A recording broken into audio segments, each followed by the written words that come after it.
Gandhi, Congress party, पूरा विपक्ष दिमागी नक्सल है।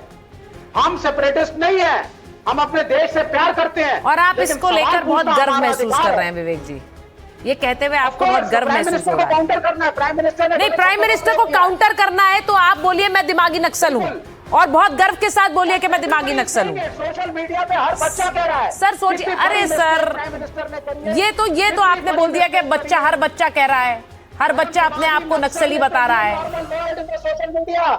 सर मैं एक चीज बड़ा क्लियरली कह दूं, एक चीज बहुत क्लियरली कह दूं कि अगर आप अपने आप को दिमागी नक्सल कह रहे हैं सर, तो प्रधानमंत्री ने नहीं कहा आपको, आपने अपने आप को खुद नक्सली मानकर ये बात कह दी कि मैं हूं नक्सली। ये आपकी सोच है सर। मुझे ऐसा लगता है कि आपको इस बात पर सोचना चाहिए कि क्यों आज आप अपने आप को दिमागी नक्सल कहने के लिए मजबूर हैं। आप सुनिए, ये पूर्व डीजीपी साहब यहाँ बैठे हैं, मैं इनकी बहुत इज्जत करता हूँ, सीखता हूँ जब ये पैनल में आते हैं। It's always an honour to be on a panel where we have the former DGP sitting with us. Sir, P Chidambaram जब होम मिनिस्टर थे, he was a man with an iron hand, hardliner थे, कह रहे थे खत्म करो इन नक्सलियों को। और कांग्रेस के बीच में एक ऐसा धड़ा था, और हम लेफ्ट वाले भी थे, हम कहते थे नहीं साहब आप क्या कर रहे हैं, ये इतना हार्ड एक्शन ले रहे हैं, you must talk to them, you must get them into the main stream.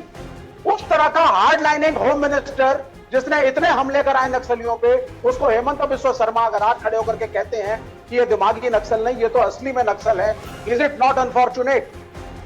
ये जो पॉलिटिकल बिकरिंग चल रही है, आर वी ट्राइंग टू नहीं, तो हेमंत बिस्वा शर्मा खड़े होकर ये बात क्यों कह रहे हैं विवेक जी, ये भी बताइए ना।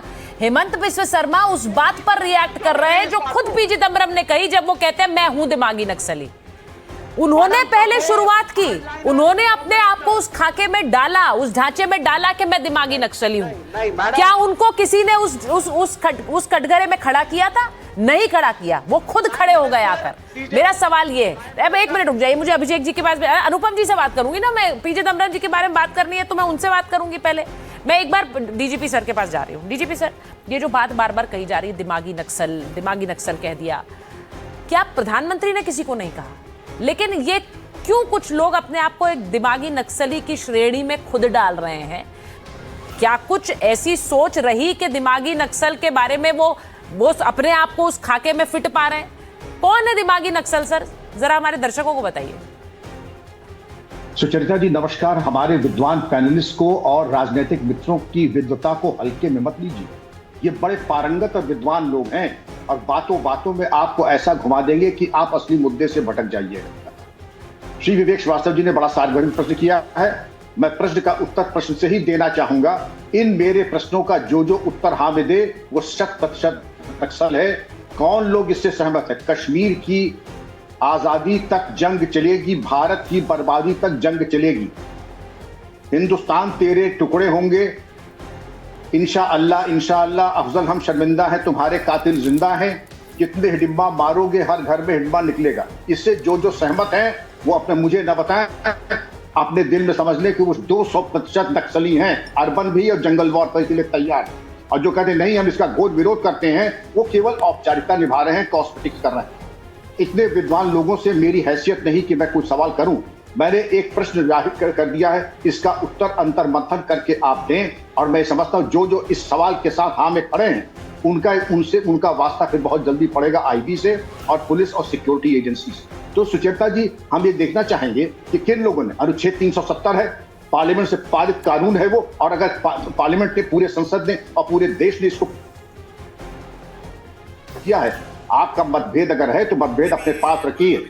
और आज कुछ 100 लोगों ने, और भी 2 हमारे जो और सूरमा हैं, सरजिल इमाम और उमर खालिद, कि उनके साथ बड़ा अन्याय हो रहा है। वाकई उनके साथ बड़ा अन्याय हो रहा है।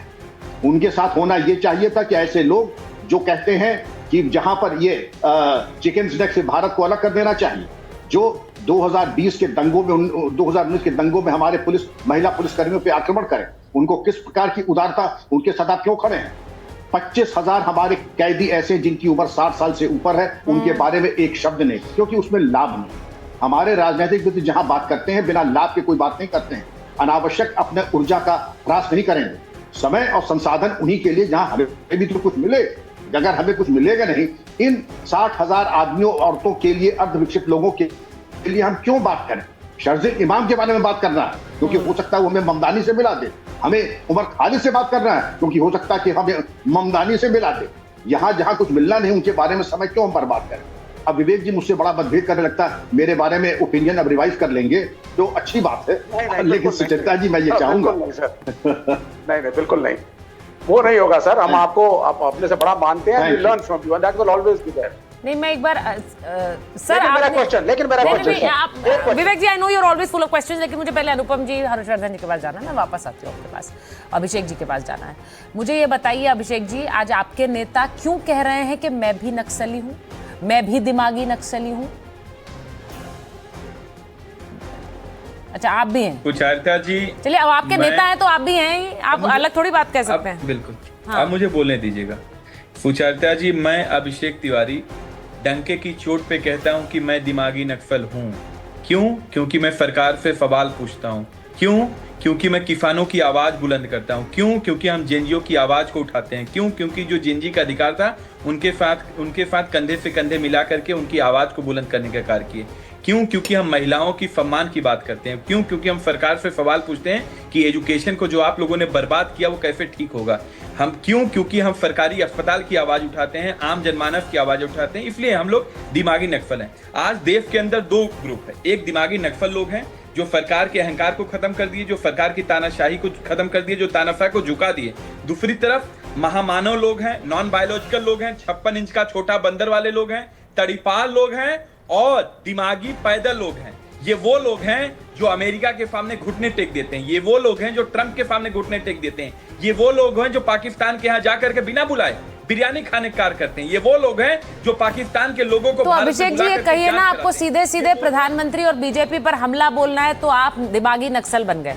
अभिषेक जी, प्राचीर पे कुछ में जवाब दे दूंगा। अभिषेक जी, मैं आपसे एक बात कहना चाह रही हूँ, आप लोगों ने नक्सलवाद और नक्सली की जो परिभाषा है उसे मजाक बना दिया है। जब आप कह रहे हैं कि मैं भी नक्सली हूं, आप लोग इसे ऐसे मूवमेंट की तरह दिखाना चाह रहे हैं जैसे नक्सली होना कोई बड़ी गर्व की बात है। कौन होता है नक्सली सर?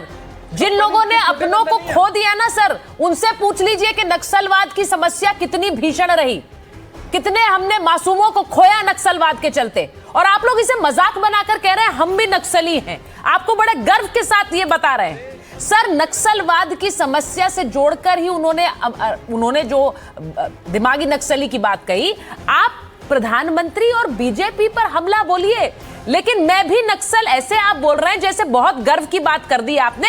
इतने मासूमों को हमने खो दिया, जिस तरह नक्सलवाद की समस्या ने उतने लोग मारे गए जितने आतंकवाद में नहीं मारे गए, और आप लोग बड़े गर्व से कह रहे हैं कि हमें नक्सली हैं हम।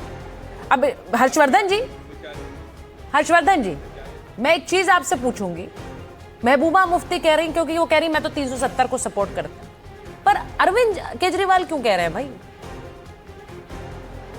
देखिए सुचेता जी, वैसे तो आपने बहुत अच्छे से समझाने की कोशिश की, लेकिन जब राजनीतिक हितों के लिए देश के खिलाफ लोग खड़े हो जाएं तो उनको कुछ समझ में नहीं आता है। नक्सली दरअसल, चूंकि आपने पूरा लिख दिया होता तो शायद थोड़ा और ठीक रहता। नक्सली मतलब वामपंथी, माओवादी, आतंकवादी। जब आप ऐसे लिखेंगे टीवी पर तब लोगों को समझ में आएगा कि नक्सली मतलब क्या। नक्सली मतलब वामपंथी, माओवादी, आतंकवादी, जिन्होंने पशुपति से तिरुपति तक रेड कॉरिडोर बनाना तय किया था, जो देश के संविधान को समाप्त करना चाहते हैं, जो लोकतंत्र की हत्या करने के लिए लोगों की हत्या करते हैं, जल जंगल जमीन बचाने के नाम पर जल जंगल जमीन पर अवैध कब्जा करते हैं। और कई लोग कह रहे हैं कि पढ़े लिखे लोग दिमागी नक्सल हैं और जो नहीं पढ़े हैं वो अंधभक्त हैं। अब इन मूर्खों को कौन समझाए? नक्सल पढ़े लिखे नहीं थे। नक्सलियों ने 500 से अधिक विद्यालयों को बारूद लगाकर उड़ा दिया। नक्सलियों ने 300 से अधिक अस्पतालों को बारूद लगाकर उड़ा दिया। नक्सलियों ने हजारों आदिवासी समाज के लोगों के हाथ पैर उड़ा दिए, जीवन समाप्त कर दिया, बच्चियों के साथ दुष्कर्म किए, उनको गुलाम की तरह रखा, सिर्फ अपने सेक्स टॉय की तरह, सेक्स ऑब्जेक्ट की तरह महिलाओं का उपयोग किया। वहां पर मंदिर नहीं बचे, वहां पर मोबाइल टावर नहीं बचे, वहां पर सड़कें नहीं बची, पूरा का पूरा इलाका बर्बाद कर दिया। उन आतंकवादियों के लिए लोग खड़े और उन्हीं आतंकवादियों का समर्थन करने कुछ लोग शहरों में बैठे थे। कुछ लोग विश्वविद्यालयों में बैठे थे, कुछ लोग पत्रकारिता संस्थानों में बैठे थे, जिनको अर्बन नक्सल कहा जाता था। ये अच्छा है कि प्रधानमंत्री नरेंद्र मोदी ने लाल किले की प्राचीर से यह ऐलान किया, और ये देश की आंतरिक सुरक्षा से जुड़ा हुआ मसला है।